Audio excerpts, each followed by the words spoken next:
네, 라이브인의 또 하나의 순서죠. 한겨레 21의 커버 스토리를 다루는 21 시간입니다. 오늘은 한겨레 21의 이춘재 기자 오셨습니다. 안녕하세요. 네, 안녕하세요.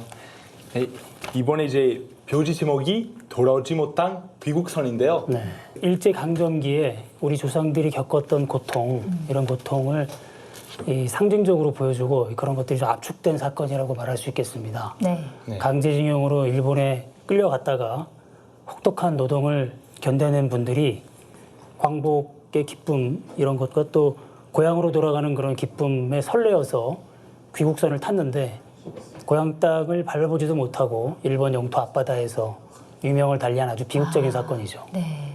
1945년 8월 22일에 일본 아오모리현 네. 오미나토항에서 조선인 3,735명을 태운 네. 우키시마호, 이게 이제 상당히 큰 배라고 해요. 한 네. 4,700톤급인데 갑판 길이만 한 100m 정도 된다고 아주 큰 배인데 네.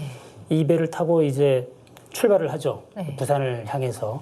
근데 부산 항구에 가지 못하고 이틀 뒤인 8월 24일이죠. 오후 5시쯤에 일본의 마이즈루항에서 앞바다에서 이제 폭발해서 침몰합니다, 배가. 그래서 폭발했군요. 예, 이 사고로 조선인 수천 명이 죽었다, 이제 이렇게 한국 학자들은 주장하고 있는데 네. 일본 정부에서는 524명 죽었다고 발표를 했고, 근데 당시 생존자의 증언이나 주민들의 증언에 따르면 500명보다는 훨씬 많고, 네. 예, 한 3,000명에서 많게는 더 많이 죽었을 수 있다, 이렇게 얘기를 하고 있는 그런 사건입니다. 네. 그런데 이 사건이 우리 한국에는 잘 알려지지 않은 사건이에요. 네, 맞아요. 네. 우키시마호 참사라고 하면 사실 저도 다 들어보지 그렇죠. 못했던 사건인 것 같아요. 예, 군사 독재 정권하고 보수 정권에서 이 사건에 대해서 이렇게 어떻게 좀 외면했다고 해야 되나요? 이게 제대로 문제 제기하거나 위안부 할머니 문제라든지 강제징용 문제처럼 이렇게 뭐 진상조사라든지 네. 이런 것들을 전혀 제기하지 않았고, 이게 노무현 정부 때 이제 과거사 진상조사위원회를 발족시켜서 진상조사를 했다가 네. 이명박 정부로 정권이 바뀌면서 그 작업이 이제 중단이 되죠. 예, 그래서 그런 일 때문에 전혀 이제 우리 한국 사회는 알려지지 않았기 때문에 네. 그러니까 한일 과거사 연구하시는 분들이 하는 얘기가 이제 타이타닉이죠. 타이타닉은 아는데 네. 어떻게 우키시마를 모르느냐, 이렇게 한탄할 정도로 네. 철저하게 외면된 사건입니다. 네. 근데 이제 일본에서는 일본 변호사들이 주도를 해서 92년부터 한 10년 가까이 소송을 진행한 적이 있고요. 네. 피해배상 소송을. 오히려 한국이 아니라 일본 변호사들이 좀 그렇죠. 나서셨네요. 일본에서 한 거고, 이제 네. 나중에 말씀 자세히 드리겠습니다만은. 네. 그리고 마이즈루항이죠. 예, 마이즈루항. 마이즈루항 네. 주민들이 추모 모임을 만들어서 1978년부터 지금 40년 동안 지금 매년 8월 24일 날 추모제를 열고 있습니다. 네. 그래서 일본에서는 그 지역에서는 잘 알려져 있는데 한국에서는 그만 잘 알려지지 않은 그런 비극적인 사건이죠. 네. 그렇군요. 네, 아까 말씀해 주신 게 일본 법정에서 진행된 소송의 시작이랑 뭐 결과 어떻게 나왔어요? 92년에 교토 지방법원인가요? 거기 처음에 소송을 제기를 해서 네. 소송을 하는데, 원고들은 이제 그때 한국에서 생존자 또 돌아가신 분이 계시면 이제 유족들 해서 원고를 구성을 했죠. 80명으로 원고자를 구성을 했는데, 당시 소송에서 이제 쟁점은 그거였습니다. 그러니까 국가가 안전하게 돌아가도록 네. 해야 될 의무가 있다. 이게 무슨 얘기냐면 국가가 개입해서 조선인 노동자들을 강제로 데리고 와서 노동을 시켰으면 네.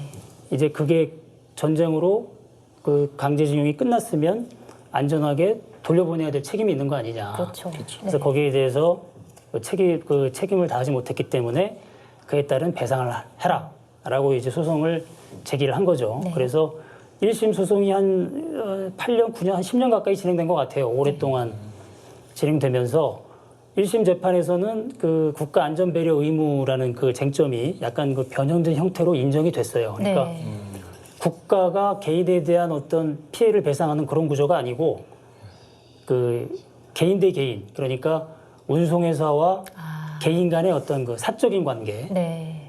그러니까 이제 우리 KTX를 타면 만약에 네. KTX가 사고를 당하면 승객들한테 사고에 대한 배상을 하잖아요. 그죠? 네네. 네, 그런 개념으로 1심 재판에서는 그런 개념으로 이제 인정을 한 거예요.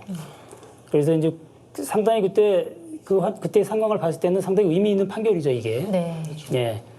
그렇지만 이제 원고들은 그 국가가 책임을 져야 될 문제가 이게 왜 네, 개인 선박 사적인 그런 관계냐 해서 네. 이제 되게 반발을 했었고 일본 변호사들도 이거 받아들일 수 없다 해서 이제 당연히 이제 항소를 하고 네.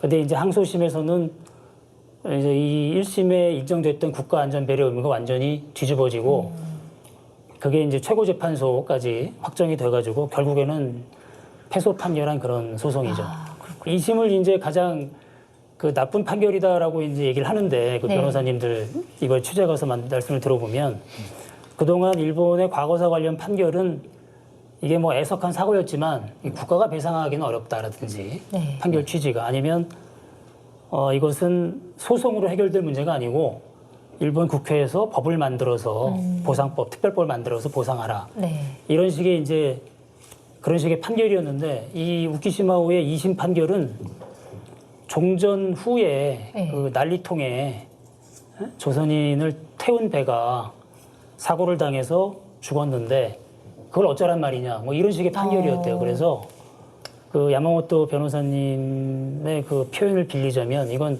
정말 엉터리 판결이자 가장 최악의 판결이다. 과거사 관련해서. 그런데 아까 초반에 이제 이 배가 침몰할 때 폭발을 했다라고 말씀하셨는데 예. 이 침몰 원인이나 이런 것들은 좀 밝혀진 건가요? 이제 그게 이제 또 아주 중요한 쟁점이 돼요. 이제 네. 이게 그 이제 일본 정부에서는 아까 뭐 조사를 해보면 이게 524명이 죽었고 그리고 이제 그 원인 자체는 당시 그 마이즈루항 앞바다에 깔려 있던 기뢰, 네. 그죠? 미군이 네. 그 설치해 놓은 기뢰 네. 여기에 부딪혀서 이게 폭파하면서 생긴 사고다 이렇게 주장을 하고 그러나 이제 그 배에 탔던 우리 조선인들 거기 이제 그 중에 생존자분들 네. 이분들의 증언은 그게 아니라 이거 일본 해군이 고의로 폭발시킨 거다 배 내부에서 네. 예, 이렇게 이제 그 주장이 팽팽히 맞섰는데 네. 배를 인양할 시점 인양은 이제 그 1950년하고 54년 두 차례 걸쳐 하거든요. 근데 네. 그 시점에서 만약에 이거를 조사를 했다면 원인 규명이 제대로 됐을 거다 이렇게 얘기하는 사람 일본도 그렇고 우리 한국에도 그렇고 학자들이 그런 얘기를 많이 하는데 일본 정부가 그런 걸 안 했죠. 인양은 했으나 제대로 조사를 안 한 거죠. 아예 그냥 무시해 버린 거죠. 그 소송을 했던 변호사들 얘기를 들어보면 그 소송 과정에서 이제 쭉 일본 정부에서 낸 자료들이나 이런 걸 봤을 때는 그 그러니까 기뢰에 의한 폭발 네. 그게 좀 유력하지 않나 이런 또 개인적인 얘기들을 많이 하시더라고요. 이제 그 근거로는 당시 그 배에는 일본 해군 약 200명 가량이 타고 있었고 네. 또 일본이 그 사고로 인해서 그 해군 중에 25명인가가 죽었대요. 네. 일본 정부 자료에 따르면. 그리고 이제 그 배가 우키시마호가 아까 말씀드렸듯이 상당히 큰 배고 네. 전쟁에서 아주 유용하게 쓰였던 배고 또 종전 후에 일본의 어떤 그 경제 재건을 위해서는 상당히 유용한 배인데 그거를 일부러 폭파시킬 이유가 뭐가 있겠느냐. 네. 뭐 나름의 이제 그런 이유가 됐는데 그러나 이제 중요한 건 우리 생존자들의 증언도 상당히 무시할 수 없으니까 그렇죠. 결국은 그 문제를 이제 진상 규명을 앞으로 해나갈 될 그럴 필요가 있는 거죠. 네, 그렇군요. 그 사실 광복을 맞아가지고 정말 기쁜 마음에 그렇죠. 강제 노역을 하다가 이제 한국으로 돌아오려고 하는 찰나에 그런 죽음을 맞이했다는 게 굉장히 안타깝고 정말 역사적으로 굉장히 커다란 사건인 것 같은데 이 문제를 그럼 앞으로 어떤 방식으로 좀 풀어야 되는 걸까요? 그래서 지금 이 우키시마호 소송을 했던 일본 변호사뿐만 아니라 이제 이 소송을 지원했던 이제 한국의 변호사 단체나 이쪽에서 하는 얘기는 그 당시 제기했던 소송 중에 이제 유골 반환 문제가 있습니다. 그렇죠. 아직 유골이 반환이 안 된 네. 상황인가요? 이제 유골 약 280위 정도가 그 일본 도쿄에 일본 도쿄에 아주 유명한 절이 있는데 유텐지라고 거기에 이렇게 지금 안치돼 있답니다. 그 유골이 저희가 이제 이번에 취재 가서 거기서 가봤는데 예, 상당히 유텐지라는 절이 일본에서는 상당히 유서 깊은 절로 이렇게 알고 이제 아베 수상의 부인인가요? 이제 네. 부인도 가서 뭐 참배하고 뭐 그런 절이래요. 근데 거기에 가보니까 납골당을 어떤 희생자가 모셔 있는지 네. 이런 설명이 전혀 없어요. 아, 그러니까 이제 누가 관광객이 가든 아니면 표지판 뭐 이런 것도 전혀 없어요. 없어요. 그러니까 어떤 누가 거기 모셨는지 모르는 상태에서 그렇게 해놓으면은 이제 별 의미가 없지 않느냐. 그렇죠. 참배도 뭐 제대로 그렇죠. 이루어지지 참배도 안 되고 우리 뭐 한국인이 가서 어떻게 참배할 수 있는 방법. 물론 그걸 알고 가면은 할 수는 할 있겠지만. 수는 있게 해주는데 그래서 그 유고를 반환하는 문제 이거는 우리가 그 제기할 수 있다. 네. 그 근거 중에 하나가 아까 말씀드린 그 1심 재판 때 그 일본 정부에서 계속 그 유골의 어떤 그 점유 유골이 지금 일본 정부 갖고 있는 거 없다 이렇게 이제 하다가 나중에는 유골이 수습되는 대로 또는 갖고 있는 280위에 대해서 반환하겠다 이런 의사를 밝혔대요. 네. 근데 왜 아직까지 반환이 안 되나요? 예, 근데 이제 유족들의 요구가 그때 단순히 반환이 중요한 게 아니고 그동안 방치했던 또 진상 규명도 안 하고 제대로 뭐 이렇게 사건의 어떤 그런 사후 조처를 안 했기 때문에 거기에 대한 사과하고 그다음에 유골 반환에 따른 예의를 좀 갖춰라 네. 이런 요구들을 했는데 그런 거는 거절을 했답니다 일본 정부가. 그래서 1심 재판 끝나고 나서 그게 이제 결렬이 됐는데 지금은 그 당시 일본 정부도 반환했다고 의사를 얘기했고 그다음에 재판에서도 그런 부분이 나왔으니까 지금은 이제 제기하면 충분히 일본 정부가 응할 수밖에 없다. 아무리 뭐 아베 정부를 하더라도. 그래서 유골 반환 문제는 지금 당장 제한할 수 협의를 제한해야 된다.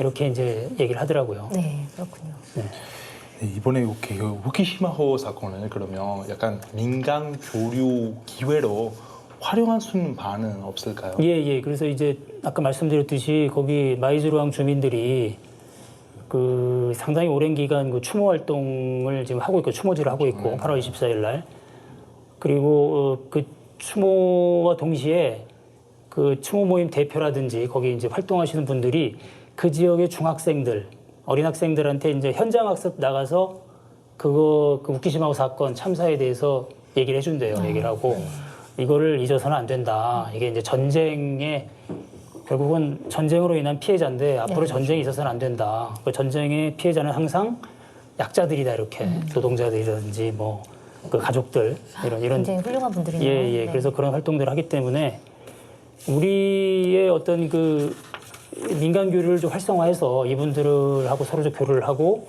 이분들의 활동을 좀 지원하고 이런 것들을 잘 풀어나가면 한일 관계 지금 뭐 정치적으로 안 좋지만 예, 민간 교류 차원에서는 좋은 기회로 활용할 수 있을 것 같다는 생각이 들었습니다. 네, 그렇군요.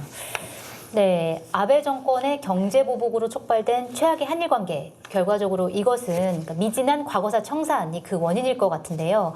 70여 년이 지나도록 사고 원인은커녕 희생자 유골조차 반환받지 못한 우키시마호 참사는 그런 의미에서 더욱 중요하게 보일 수밖에 없을 것 같습니다. 그 우키시마호 침몰일인 8월 24일마다 침몰 현장에서 40년 동안 추모제를 지내온 마이즈루의 주민들은 이렇게 얘기를 합니다. 우키시마호 참사를 마이즈루의 역사로 남기려고 노력해왔다. 다시는 그런 비극을 반복하지 않기 위해서다. 일본에 우리 같은 사람들이 있다는 것을 한국인들이 알아줬으면 고맙겠다라고 얘기를 했습니다. 그래서 결국 이 한일 관계는 이제부터가 시작이 아닌가 이런 생각이 듭니다. 다음 호의 21통 기대해 보겠습니다. 이춘재 기자님 나와주셔서 감사합니다. 네, 고맙습니다. 감사합니다.